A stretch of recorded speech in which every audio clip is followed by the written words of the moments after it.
Ya, sip. Boleh silahkan, anggotanya sudah ada semua? Samsurijan? Cika sudah ada, siapa lagi?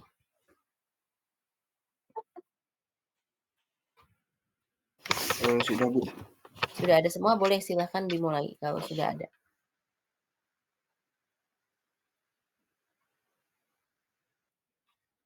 Ya, izin masuk. Assalamualaikum warahmatullahi wabarakatuh. Waalaikumsalam warahmatullahi wabarakatuh.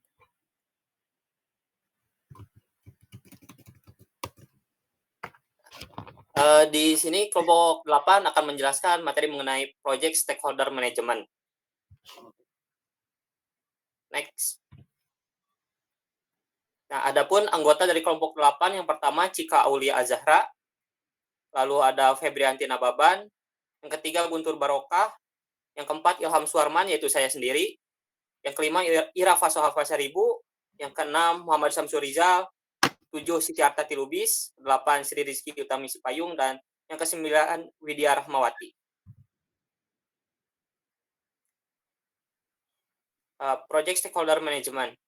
Proses yang diperlukan untuk mengidentifikasi orang, kelompok, atau organisasi yang dapat mempengaruhi atau dipengaruhi oleh satu proyek.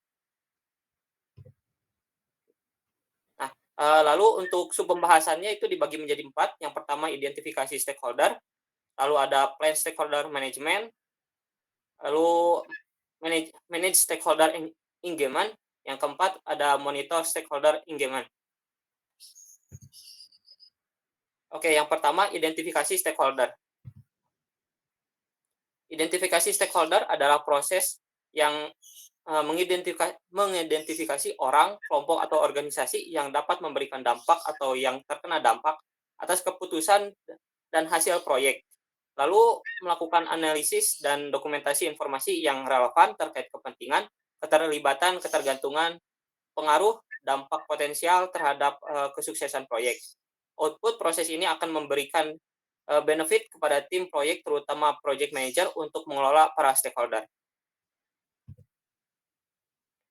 Nah, untuk input ada project charter, procurement dokumen, enterprise environmental factor, lalu ada organizational process asset. Lalu untuk tool and technique ada stakeholder analysis, expert judgment, dan meeting. Nah, untuk outputnya ada stakeholder register. Nah, untuk input project chapter meliputi tentang pihak internal dan eksternal terkait dengan proyek dan dipengaruhi oleh hasil atau pelaksanaan proyek. Yang kedua, procurement dokumen meliputi pengadaan berdasar pada kontrak yang telah ditentukan. Para pihak dalam kontrak tersebut merupakan stakeholder utama proyek. Yang ketiga, enterprise environmental factor meliputi budaya organisasi dan struktur, standar pemerintah atau industri, misalnya peraturan, standar produk, tren, dan kebiasaan. Yang keempat ada organizational process asset, meliputi beberapa aset proses organisasi yang dapat mempengaruhi proses identifikasi stakeholder. Nah, untuk tool and teknik, yang pertama stakeholder analysis, teknik sistematis untuk mengumpulkan dan menganalisis informasi untuk menentukan kepentingan siapa yang harus diperhitungkan keseluruhan proyek. Yang kedua ada expert judgment, ini identifikasi daftar stakeholder yang komprehensif, penilaian dan keahlian harus dicari dari kelompok-kelompok atau individu dengan keahlian. Yang ketiga ada meeting, mengembangkan pemahaman proyek bagi stakeholder, dan untuk bertukar informasi dan menganalisis informasi tentang peran, minat, pengetahuan, dan posisi keseluruhan masing-masing stakeholder. Yang terakhir ada output stakeholder register, mencakup mengenai identifikasi informasi assessment, pengalaman hidup paling menarik, dan terakhir ada klasifikasi stakeholder. Nah, untuk pembahasan selanjutnya akan dilanjutkan oleh rekan saya. Baik, untuk selanjutnya ada plan stakeholder management, di mana plan stakeholder management ini adalah proses pengembangan strategi manajemen yang tepat untuk secara efektif melibatkan pemangku kepentingan sepanjang siklus hidup proyek. Berdasarkan analisis kebutuhan, minat, dan dampak potensial mereka terhadap keberhasilan proyek. Manfaat utama dari proses ini adalah memberikan rencana yang jelas dan dapat ditindaklanjuti untuk berinteraksi dengan pemangku kepentingan proyek untuk mendukung kepentingan proyek. Selanjutnya, plan stakeholder management ini sama ada input, ada tools and techniques, dan output, di mana inputnya adalah ada project management plans, yang kedua ada stakeholder register, dan yang ketiga ada interface environmental factor, dan yang keempat ada organisasi proses aset. Untuk tools dan teknisnya ada expert judgment, yang kedua ada meeting, dan yang ketiga ada analytical techniques. Dan untuk outputnya, yang pertama ada stakeholder management plan, dan yang terakhir ada project document update. Untuk pembahasan selanjutnya akan dijelaskan oleh rekan saya.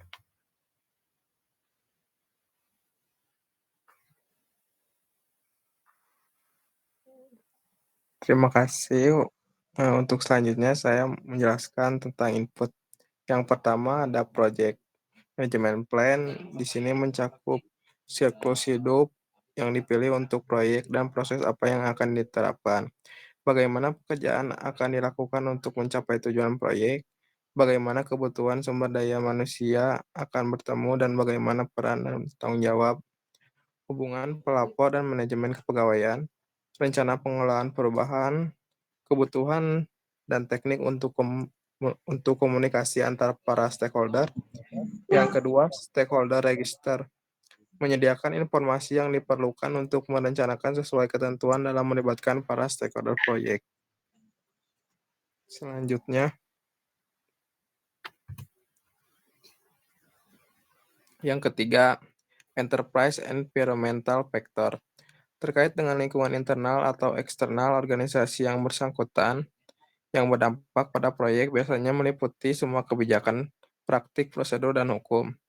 Yang keempat, organization process asset.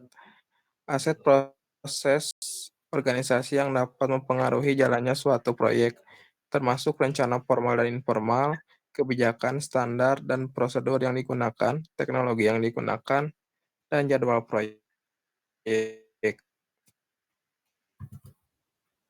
Untuk tool dan teknik, yang pertama ada expert judgment, pertimbangan ahli untuk memutuskan tingkat keterlibatan yang diperlukan pada setiap tahap proyek dari masing-masing stakeholder.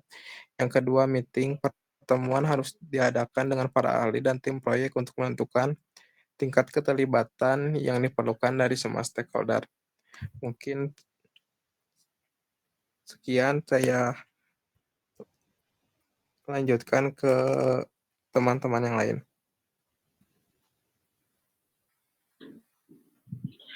Baik, selanjutnya ada analitik teknik. Analytical teknik ini adalah suatu alat yang digunakan oleh project manager atau project leader untuk menganalisis suatu permasalahan pada manajemen proyek.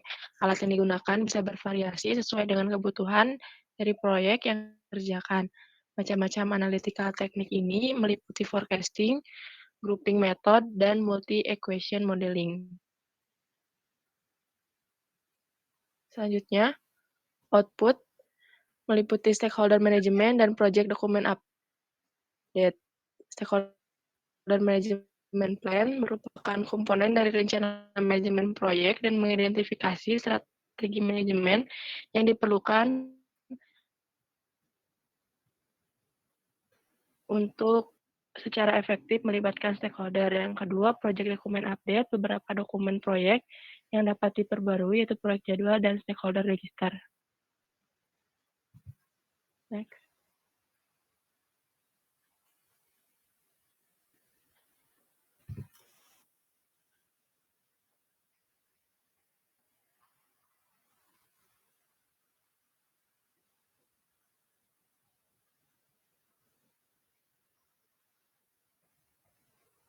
Selanjutnya, manage stakeholder engagement. Manage stakeholder engagement ini adalah proses berkomunikasi dan bekerja dengan pemangku kepentingan untuk memenuhi kebutuhan dan harapan mereka dan untuk mengatasi masalah yang terjadi. Manage stakeholder engagement ini merupakan proses untuk secara sistematis mendorong keterlibatan pemangku kepentingan yang tepat dalam kegiatan proyek sepanjang umur proyek. Manfaat utama dari proses ini adalah memungkinkan manajer proyek untuk meningkatkan dukungan dan menimbulkan dari pemangku kepentingan secara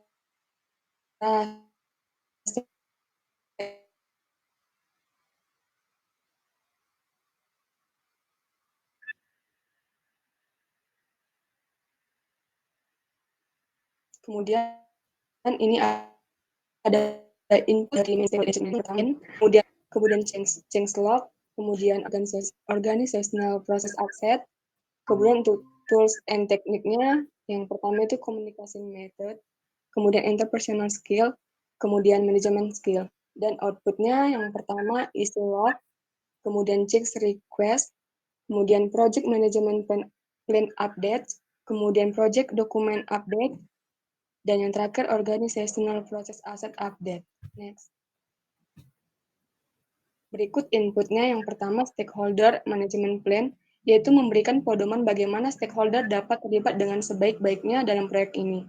Yang kemudian yang kedua communication management plan, yaitu rencana manajemen komunikasi adalah dokumen yang merinci bagaimana setiap orang yang mengerjakan proyek dapat berkomunikasi dengan baik. Rencana tersebut dapat menentukan langsung tanggung jawab setiap anggota tim terkait komunikasi dan saluran mana yang terbaik. Rencana manajemen komunikasi seringkali merupakan bagian integral dari perencanaan proyek dan manajemen proyek. Selanjutnya saya kembalikan kepada rekan saya. Baik, selanjutnya 3, changelog, yaitu mendokumentasikan perubahan yang terjadi selama proyek. Keempat, organisasional proses aset, yaitu aset proses organisasi dapat mencakup jadwal proyek dan data risiko yang dapat digunakan sebagai informasi untuk kelangsungan proyek. Selanjutnya ada tools dan teknik. Yang pertama ada communication method. Berdasarkan kebutuhan komunikasi para stakeholder, manajer proyek memutuskan bagaimana, kapan, dan metode yang mana yang digunakan dalam komunikasi proyek ini. Yang kedua, interpersonal skill. Manajer proyek berlaku keterampilan interpersonal untuk mengelola harapan stakeholder. Yang ketiga, manajemen skill. Manajer proyek menerapkan keterampilan manajemen untuk mengkoordinasikan dan menyelaraskan kelompok ke arah untuk mencapai tujuan proyek. Selanjutnya ada output. Yang pertama ada isu log. Log ini diperbarui setiap masalah baru diidentifikasi dan isu-isu saat ini yang telah diselesaikan. Yang kedua change request. Mengelola keterlibatan stakeholder dapat mengakibatkan perubahan permintaan terhadap produk atau proyek. Yang ketiga, project management plan update. Rencana ini diperbarui ketika diidentifikasi adanya persyaratan stakeholder yang diperbarui atau diubah. Selanjutnya saya kembalikan kepada teman saya. Baik, selanjutnya ada project documents updates. Project document updates atau pembaruan dokumen berisikan tentang beberapa proses akan memerlukan pembaruan berbagai dokumen proyek. Nah, dokumen proyek ini mencakup project charter, statement of work, kontak dokumentasi persyaratan, stakeholder register, change control register, activity list, quality metric, risk register. Nah, yang kelima, asset update. Nah, sepanjang proyek berjalan, anggota tim proyek dapat memperbarui dan menambahkan aset proses organisasi. Nah, aset ini dapat dikelompokkan menjadi 2 kategori. Ada proses dan prosedur dan basis pengetahuan perusahaan. Next. Selanjutnya ada monitor stakeholder engagement. Next. Untuk monitor stakeholder engagement ini merupakan proses pemantauan keseluruhan hubungan pemangku kepentingan proyek dan menyesuaikan strategi dan rencana untuk melibatkan pemangku kepentingan. Monitor stakeholder engagement melibatkan pengumpulan data, menilai tingkat keterlibatan, dan menggunakan wawasan dari pengumpulan data. untuk menyesuaikan strategi dan taktik agar terlibat secara efektif dengan pemangku kepentingan.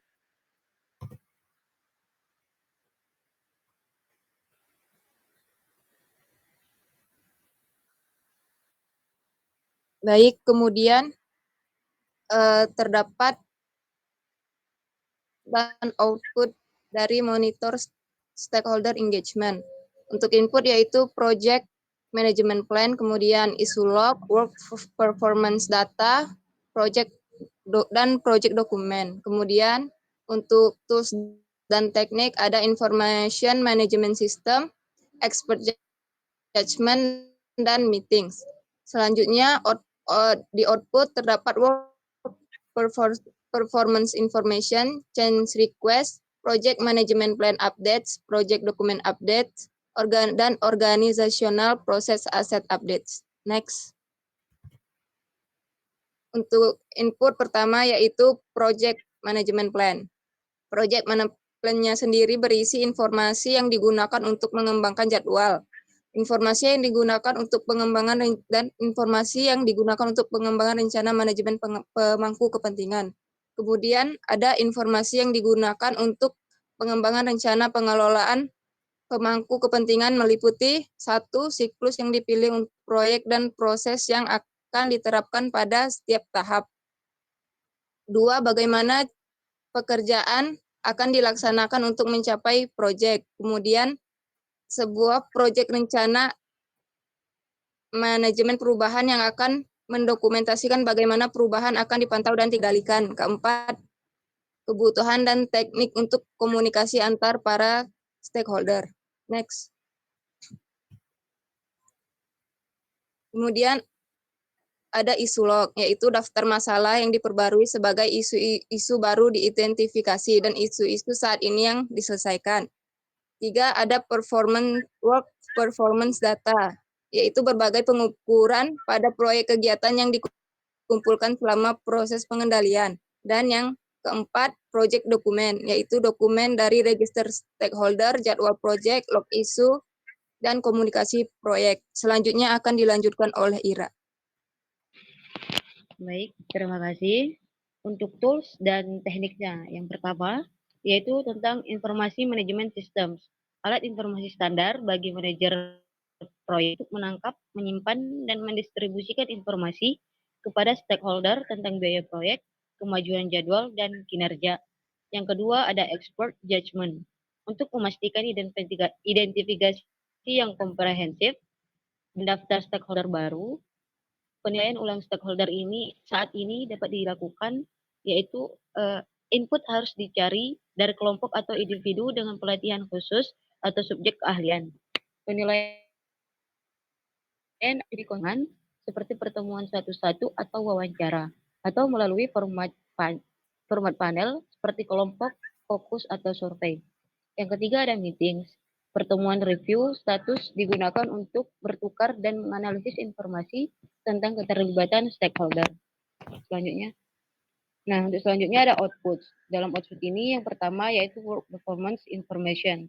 Data kinerja dikumpulkan dari berbagai proses pengendalian, dianalisis dalam konteks, dan terpadu didasarkan pada hubungan di seluruh wilayah. Contoh kinerja informasi yang status kiriman, status implementasi untuk permintaan perubahan, dan untuk perkiraan. Yang kedua ada change request, yaitu korektif atau perbaikan, ataupun preventif, yaitu pencegahan. Yang ketiga, project management plan update. Rencana ini diperbarui ketika diidentifikasi adanya persyaratan stakeholder yang diperbarui atau diubah. Next. Yang keempat, ada project documents update. Dokumen yang mendapat pembaharuan, antara lain seperti register stakeholder dan log isu. Yang kelima ada organizational process asset update. Selama proyek berjalan, terdapat banyak memperbarui dan menambah aset proses organisasi, seperti project report atau laporan project, project presentation, presentasi project records atau rekaman project, feedback from stakeholder, timbal balik dari stakeholder itu sendiri, lesson learned documentation, pembelajaran dari dokumentasi. Next, Mungkin cukup sekian presentasi dari kami. Saya wakili untuk menutup presentasi dari kelompok 8. Terima kasih atas perhatiannya. Assalamualaikum warahmatullahi wabarakatuh. Waalaikumsalam warahmatullahi wabarakatuh. Terima kasih buat kelompok yang terakhir, Ira, stakeholder management. Jadi stakeholder management ini dia melalui tahap inisiasi, planning, eksekusi, dan controlling. Nah, di inisiasi itu apa? Di inisiasi itu proses mengidentifikasi stakeholder-nya. Jadi pada saat kita menginisiasi suatu proyek, kita kan harus tahu ya siapa stakeholder-nya, siapa yang terlibat, orang-orang yang terlibat itu siapa. Misalnya ada pemberi proyeknya. Nah, ada pihak lain yang terlibat tidak gitu, itu stakeholder. Nah, kemudian ada tahap planning. Di tahap planning itu apa yang dilakukan? Yang kita lakukan adalah merencanakan atau mengidentifikasi tadi si stakeholder yang terlibat tadi. Nah, kemudian di eksekusi kita memanage si stakeholder-nya. Jadi bagaimana kita mengelola tim proyek dengan si pemberi proyeknya. Ya, bagaimana hubungan atau komunikasinya seperti apa gitu. Dan yang terakhir adalah ngontrolnya. Jadi bagaimana mengontrol stakeholder yang terlibat ini. Ya, bagaimana cara ngontrolnya ya? Kita apa tadi disebutkan bahwa di dalam apa namanya stakeholder itu yang terakhir tahapnya adalah controlling-nya tadi ya. Nah, di dalam controlling kan tadi disebutkan apa sih inputnya, kemudian apa teknik untuk mengontrolnya seperti apa. Nah, teknik untuk mengontrolnya kan bisa saja dengan informasi tadi, ada sistem informasi yang kita gunakan. Atau mungkin dengan meeting. Ya, dengan meeting kita bisa mengontrol progres dari apa namanya proyek itu seperti apa sehingga si stakeholder tahu perkembangannya, tahu kemajuannya. Gitu kan ya. Nah, tadi sudah disebutkan oleh kelompok IRA juga ada inputnya, ada tekniknya, ada apa outputnya di sana sudah lengkap semua. Nah, makanya apa tadi, jadi dari kelompok-kelompok tadi itulah yang ada di areanya knowledge areanya manajemen proyek. Jadi dari kelompok pertama ada scope-nya, ada times-nya, ada cost-nya, sampai ke stakeholder di project manajemennya. Nah, itu adalah kelompok dari knowledge-nya. Nah, kalau untuk proses manajemen grupnya apa saja? Disebutkan ada inisiasi, ada planning, ada eksekusi, ada controlling, sampai ke closing. Cuma tidak semua kelompok knowledge ini melalui tahap proses grupnya yang lengkap. Ya, tidak semua lengkap dari inisiasi sampai dengan closing, tapi ada yang hanya di planning saja, kemudian sampai controlling. Tapi ada juga yang dari proses inisiasi sampai dengan closing-nya, gitu kan ya. Nah, itu tadi saya sudah kirimkan di grup apa namanya manajemen prosesnya, proses grupnya, kemudian ada manajemen knowledge-nya, ada input, teknik, dan output-nya. Saya sudah kirimkan di sana. Nah, nanti ini kan pertemuan terakhir ya. Kita ketemu minggu depan itu untuk UAS. UAS-nya sama, teknisnya kita akan menggunakan kuisis. Soalnya seperti apa? Soalnya sama seperti lalu, pilihan berganda, bahasanya bahasa Inggris, kemudian terwaktu. Jadi ada waktunya. Ya, soalnya lebih banyak, soalnya ada 50 soal. Ya, tapi pilihan berganda gitu ya. Nah, soal-soal tersebut itu bagian dari latihan nanti Anda menghadapi sertifikasi. Jadi sertifikasi itu pasti sama begitu. Soalnya apa namanya? Tipenya begitu, kemudian di waktu juga, bahasanya sama. Nah, itu. Jadi kenapa UTS dan UASnya saya menggunakan kuisis biar Anda nanti terbiasa.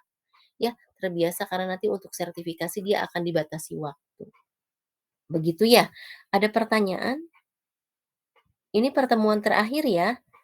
Jadi minggu ini kita sudah selesai semua. Anda tinggal ketemu di UAS, kemudian untuk sertifikasinya biasanya nanti dilakukan itu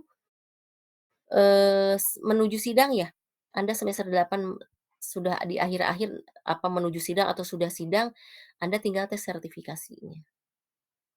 Nah, kemudian nilai yang diambil yang terbagus. Jadi kalau UAS-nya bagus, sertifikasinya jelek, ya diambil yang bagus. Tapi kalau ternyata UAS-nya jelek, sertifikasinya bagus, yang diambil yang sertifikasi. Kemudian untuk sertifikasi kelebihannya nanti Anda dapat sertifikatnya. Ya, sertifikat internasionalnya. Begitu, mungkin ada pertanyaan kah? Bu, kalau untuk kisi-kisinya ada nggak Bu ya? Kalau kisi-kisinya, apa namanya, paling nanti Anda lihat aja di soal UAS ya. Soalnya biasanya nggak jauh-jauh dengan soal yang saya berikan di UAS. Gitu ya. Kalau Di untuk UTS sertifikat maksudnya? kenapa? Oh, untuk kisi-kisi UAS lihatnya di Mhm. UTS gitu? Oh, Bukan, kalau untuk UAS kan ini materinya sudah ada tuh, sudah di-share di grup. Jadi setelah ini Anda wajib men-share dari kelompok 1 sampai ke 8, share di grup materi tadi. Nah itu yang untuk UAS itu seperti itu. oh iya baik Bu. Terima Ya, kasih. cuma tipenya pilihan berganda. Jadi setelah ini Anda harus share ya, harus itu ya, apa namanya, share materinya di grup ya, kelompok 1 sampai kelompok 8. Kalau untuk sertifikasi sih nanti kisi-kisinya dari UAS, gitu ya. Nah kemudian untuk absen, ini yang saya dari tadi nggak nemu, Agung Ernest nggak ada ya? Kemudian Andri Herdiana juga nggak ada hari ini ya. Kemudian Dita tidak ada juga. Hijar hari ini juga nggak masuk. Carlos, Muhammad Fajar, ada Muhammad Fajar? Kalau saya lihat di ini nggak ada juga. Kemudian Olvin dari awal nggak ada. Sama Jahid nggak ada juga ya? Jadi selebihnya yang tidak saya sebutkan artinya ada. Tadi saya sudah cek satu-satu di apa namanya, di kontributornya yang hadir sekarang. Nah, yang saya sebutkan barusan yang tidak hadir berarti ya. Ada pertanyaan nggak ada? Nggak ada ya. Kalau tidak ada, karena ini pertemuan terakhir, saya juga menyampaikan permohonan maaf bila pertemuan 1 sampai dengan sekarang selama 1 semester ini saya, apa namanya, ada di kelas Anda, saya melakukan kesalahan yang pasti itu tidak disengaja. Jadi sekali lagi saya minta maaf, kemudian mudah-mudahan kita ketemu laginya bukan di mata kuliah yang sama. Jadi kalaupun kita ketemu dengan saya lagi, kita ketemunya di mata kuliah yang berbeda. Artinya untuk mata kuliah ini harapan saya Anda lulus semua. Kemudian untuk sertifikasi nanti Anda bisa lihat dari soal UAS, biasanya nggak jauh dari itu. Itu saja mungkin ya kalau tidak ada pertanyaan? Tidak ada pertanyaan?